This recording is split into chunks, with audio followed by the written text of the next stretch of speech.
All right, one of the things I wanted to do on our podcast was involve little audience participation. So I put out some topics that I thought might be fun. And one of the first ones I did, just based on some of the things I have here in the studio, I thought it would be cool.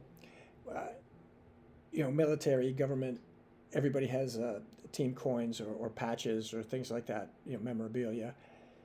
So I put it out, I think it was on Facebook, and I said, hey, if anybody has any patches they'd like to share, send them in, and I'll be glad to give them a shout out.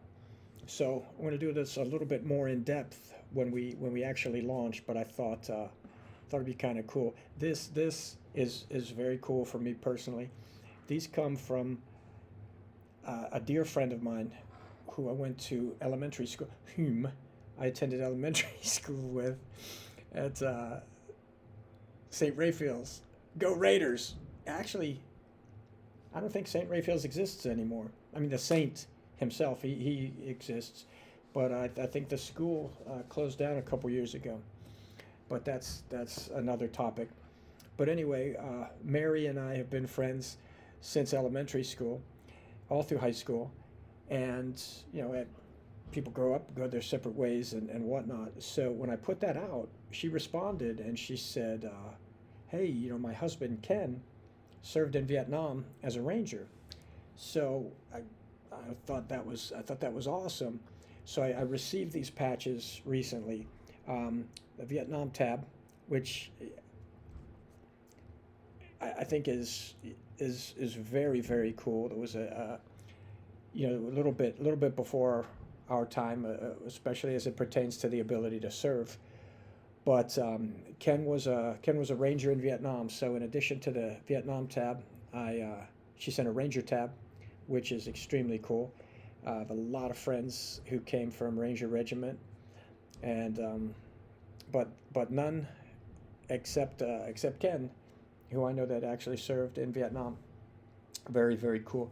And also, I had never seen one of these before, but this is one of the groups that we do fundraisers for throughout the year, the Wounded Warrior Foundation.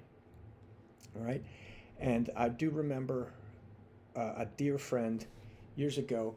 We used to do a fundraiser, Fight Gone Bad. It was a benchmark CrossFit workout. It's a bit of a soul crusher, and we would do this. First year, I believe, actually, the first year we did it was for our grand opening. And at that time, it was to benefit Athletes for a Cure. Shortly after that, Greg Glassman actually switched over to the Wounded Warrior Foundation. And I remember him saying this, I think it was at a level one course. And I just thought it was brilliant. It really resonated with me. And I'm going to paraphrase this, otherwise I'll butcher it. But he was asked, why did we switch over? Why did we go from the Athletes for a Cure, and now we're supporting the Wounded Warrior Foundation? Which, there's no such thing as a stupid question. But Greg's answer I thought was just awesome. I thought it was right to the point. And what he said was, the Athletes for a Cure has a lot of support, a lot of support. And he said, the Wounded Warrior Foundation, and then he summed it up. And he said, let me just put it to you this way. He said, if a child has to grow up without a parent because they lost that parent due to natural causes, that is sad. That's very sad. If a child has to grow up because they lost a parent in war, that's a tragedy. And that was it. The rest is history. So for every year we did the Fight Gone Bad, challenge. If I'm not mistaken, I think it was early September that we would do that.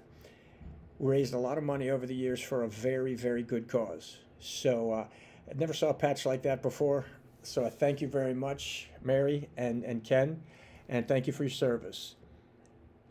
I'd say go Navy, beat Army, but that ship has sailed. No pun intended. It's a great game. So until next year, congratulations, Army. All right.